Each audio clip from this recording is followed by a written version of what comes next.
Zero से कर restart.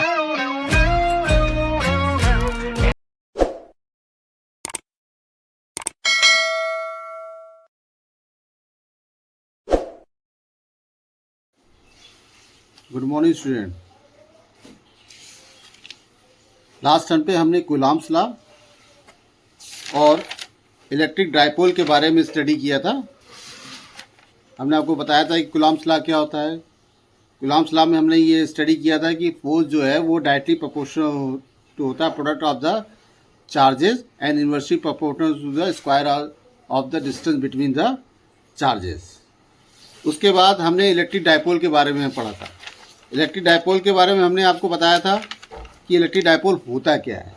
हमने आपको बताया था कि electric dipole equal and opposite charges होते हैं जो एक नियरेस्ट स्मॉल डिस्टेंस के बीच में रखे जाते हैं, वो कहलाता है इलेक्ट्रिक डाइपोल। और इन्हीं दो चार्जेस को जब हम उनके बीच की डिस्टेंस से मल्टीप्लाई कर देते हैं वो हमें क्या दे देते हैं, इलेक्ट्रिक डाइपोल मोमेंट दे देते हैं।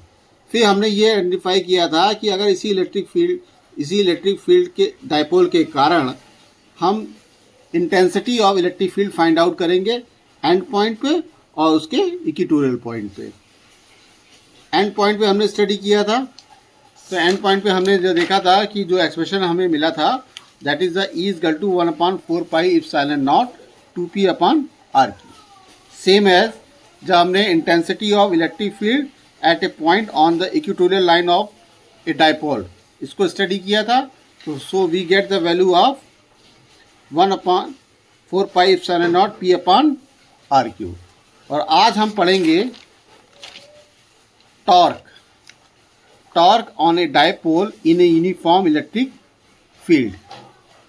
इसमें हम देखेंगे कि जब कोई किसी डाइपोल को हम किसी इलेक्ट्रिक फील्ड में रख देते हैं तो हम ये देखते हैं कि इलेक्ट्रिक फील्ड के कारण ये डाइपोल में दो मोमेंट क्रिएट हो जाते हैं, एक पॉजिटिव चार्ज के कारण और दूसरा नेगेटिव चार्ज के कारण।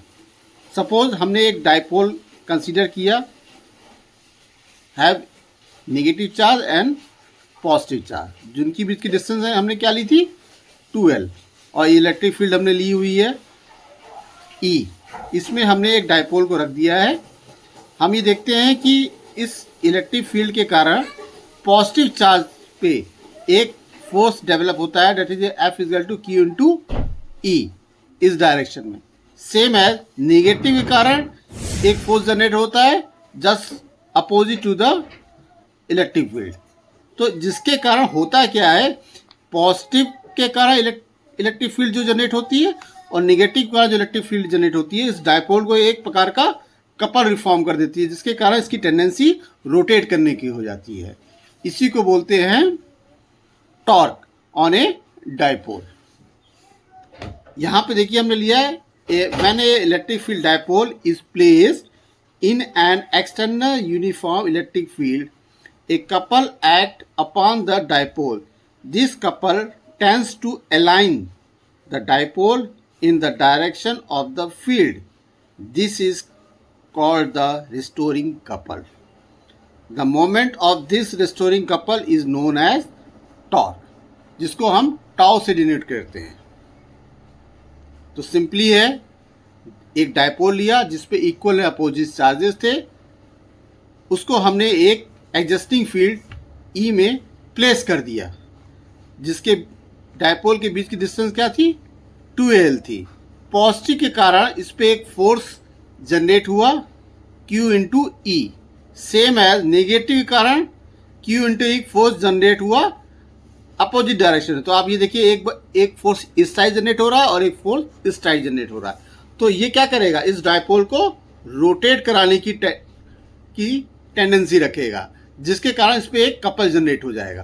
तो वो क्या करेगा, इस डाइपोल पे या ये कह लीजिए इक्वेटोरियल के अकॉर्डिंग ये इस पे रोटेट करने लगेगा। ठीक है, तो टॉर्क बेसिकली होता क्या है, torque is equal to force into perpendicular distance. और फोर्स आपने निकाला हुआ है F is equal to Q into E। तो आपने इसकी वैल्यू रख दी Q into E and its perpendicular distance. Perpendicular distance क्या होगी, आप देखिए इसके अकॉर्डिंग आपने यहाँ थीटा माना हुआ है, तो माइनस क्यू पे प्लस क्यू के कारण जो उस पर जो मोशन होगा वो इस डायरेक्शन में होगा, देख रहे हैं, क्लॉकवाइज डायरेक्शन में। तो यहाँ से इस पे जो लाइन ऑफ एक्शन का फोर्स है, इस पे परपेंडिकुलर डिस्टेंस क्या कहलाएगी, 2l साइन थीटा। सिमिलरली जब आप प्लस क्यू के अकॉर्डिंग आप इस पे मोमेंट लेंगे तो ये इसको कैसे घुमाएगा, इस तरह घुमाने की कोशिश करेगा, तो इस प्रकार ये रोटेट कर जाएगा। तो इसकी परपेंडिकुलर डिस्टेंस क्या होगी, 2l साइन थीटा। तो Q E into 2l sine theta, तो टाउ इजगल टू आ जाएगा Q into 2l E sine theta. Q into 2l आप जानते हैं डायपोल मोमेंट होता है, इसको हमने पी से रिप्रेजेंट करते हैं। तो एक्सप्रेशन आएगा tau is equal to p E sine theta. Next आज हम कुछ Coulomb's law, electric field intensity पे बेस्ड न्यूमेरिकल भी स्टडी करेंगे। तो पहला न्यूमेरिकल हम ले रहे हैं, calculate the combination force, calculate the coulombian force between a proton and electron separated by 0.8 into 10⁻⁻15 metre. किसी भी न्यूमेरिकल को सॉल्व करने से पहले एक चीज़ बहुत इंपॉर्टेंट है, आप लिखिए कि पहले आपको गिवन डेटा क्या दिया हुआ है। तो हमने गिवन डेटा लिख लिया, calculate the coulombian force between a proton and electron. Proton और इलेक्ट्रॉन पे क्या चार्जेस होते हैं, that is a Q1 and Q2। एक पे पॉजिटिव चार्ज होगा, एक पे निगेटिव चार्ज होगा। इलेक्ट्रॉन आप जानते हैं कि ये नेगेटिवली चार्ज होता है और सेम एज प्रोटॉन ये पॉजिटिवली चार्ज होता है। तो दो चार्जेस लगे हुए हैं, Q1 and Q2। The value of electron is, charges of the electron is 1.6 into 10⁻⁻19 coulomb, same as proton -1.6 into 10⁻⁻19 coulomb. दोनों के बीच की जो डिस्टेंस है दैट इज 0.8 इंटू 10⁻⁻15 मीटर।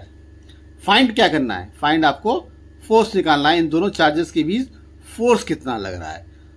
हम कूलॉम्स लॉ जानते हैं, F is equal to 1/4 pi epsilon Q1 Q2 upon R square. जो गिवन डाटा दिया हुआ है हमने वो डाटा उसको इसमें रख दिया, प्लेस कर दिया। You get the value of force that is F is equal to 360 Newton.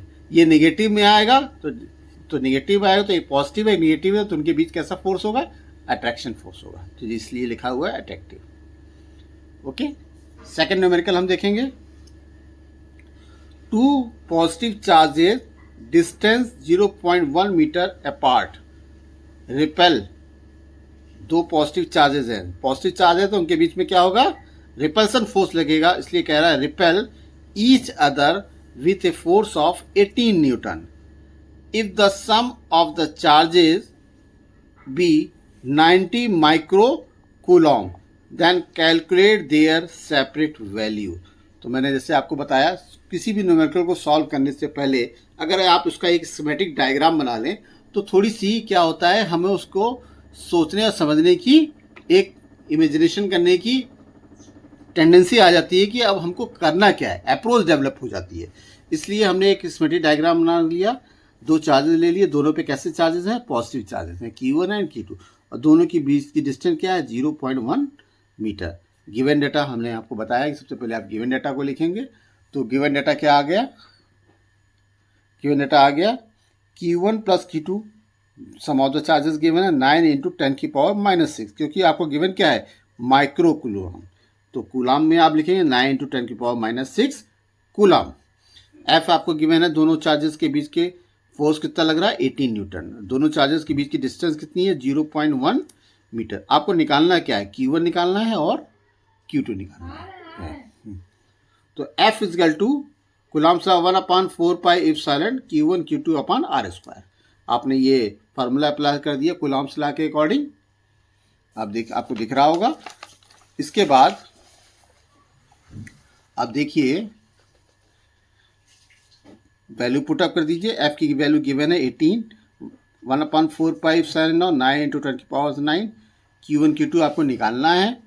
Distance between the charges is 0.1 का होल स्क्वायर, ये आपको गिवन है। इससे आपको Q1 Q2 की वैल्यू मिल जाएगी, एक इक्वेशन में आपको ये मिल गई। जब आप परफेक्ट स्क्वायर बनाते हैं तो ये हम क्वाड्रेटिक इक्वेशन में एक फार्मूला यूज करते हैं, Q1 माइनस Q2 का whole square is equal to Q1 plus Q2 का whole square minus 4 Q1 Q2। Q1 plus Q2 की वैल्यू आपको ऑलरेडी गिवन है, आपको देख रहे हैं Q1 plus Q2 equal to 9 into 10 की पावर माइनस 6, वो रख दिया। -4 Q1 Q2, Q1 Q2 की वैल्यू आपने निकाली है एज पर इक्वेशन नंबर 1, यहाँ रख दिया। तो आपको Q1 माइनस Q2 का होल स्क्वायर एक वैल्यू आ जाएगी। इसको आप सॉल्व करेंगे, तो जब सॉल्व करेंगे आप तो ये देखिए Q1 माइनस Q2 की एक वैल्यू आ गई, इक्वेशन नंबर 2 मान लिया। अब हम इक्वेशन नंबर 1 और इक्वेशन नंबर 2 को सॉल्व कर लेंगे, इसको हम ऐड ऑन कर लेंगे। तो आप देखिए आपको एक Q1 की वैल्यू मिल जाएगी। जब आपको Q1 की वैल्यू मिल जाएगी तो आप इक्वेशन नंबर किसी में भी चाहे 1 या 2 में रख के आप Q2 की वैल्यू निकाल लेंगे, तो आपको Q1 और Q2 की वैल्यू मिल जाएगी। यही आपको फाइंड आउट करना था। सिमिलरली नेक्स्ट न्यूमेरिकल देखते हैं हम आपको। 2 point charges plus 9 electron and plus electron दोनों ही पॉजिटिव है, are place at a distance of 16 centimetre, ये देखिए सेंटीमीटर दिया हुआ है, फ्रॉम ईच अदर, यानी कि दो चार्जेस के बीच दोनों ही पॉजिटिव चार्जेस हैं, एक प्लस 9 इलेक्ट्रॉन है और एक प्लस इलेक्ट्रॉन है। दोनों के बीच की डिस्टेंस क्या है? 16 सेंटीमीटर है। At what point between these charges should a third charge Q be placed so that it remain in equilibrium? तो ये कह रहा है कि अगर दो चार्जेस हैं जो की बीच की डिस्टेंस 16 सेंटीमीटर है, उनके बीच हम तीसरा चार्ज कहाँ पे प्लेस करें कि ये इक्विलिब्रियम में रहे। तो हमने मान लिया कि एक प्लस 9 से इसकी डिस्टेंस कितनी मान ली, x पे एक थर्ड चार्ज है जिसकी वैल्यू है Q, ये हमने मान लिया। अब हम देखते हैं कि दोनों ही पॉजिटिव चार्ज हैं। आप देख रहे हैं इस पॉजिटिव चार्ज के कारण इलेक्ट्रिक फील्ड इस साइड जनरेट होगी, इस इलेक्ट्रॉन के कारण इस दोनों ही अपोजिट डायरेक्शन में हैं।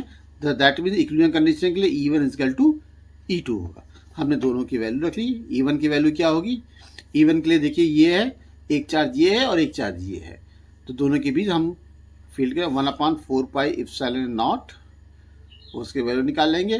Q1 into Q2, Q into E, Q into E upon ये डिस्टेंस ले लेंगे 16 माइनस एक्स का whole square is equal to 1/4 pi epsilon nought 9 into Q, 9 into 9E into Q upon x square. Cancel out कर लेंगे, दोनों ही perfect square है, perfect square बना लेंगे। इससे आपको वैल्यू मिल जाएगी x इक्वल टू 12 सेंटीमीटर। तो आपको अगर थर्ड चार्ज हम ये मिल जाएगा कि थर्ड हम 12 सेंटीमीटर पर प्लेस करेंगे तो ये पूरा सिस्टम इक्विलिब्रियम में रहेगा। यही हमको फाइंड आउट करना था। आज के लिए हम ये लेक्चर यहीं ख़त्म करते हैं। कोई डाउट हो, कोई क्वेरी हो तो कमेंट बॉक्स में ज़रूर बताएं आप हमें। Thank you.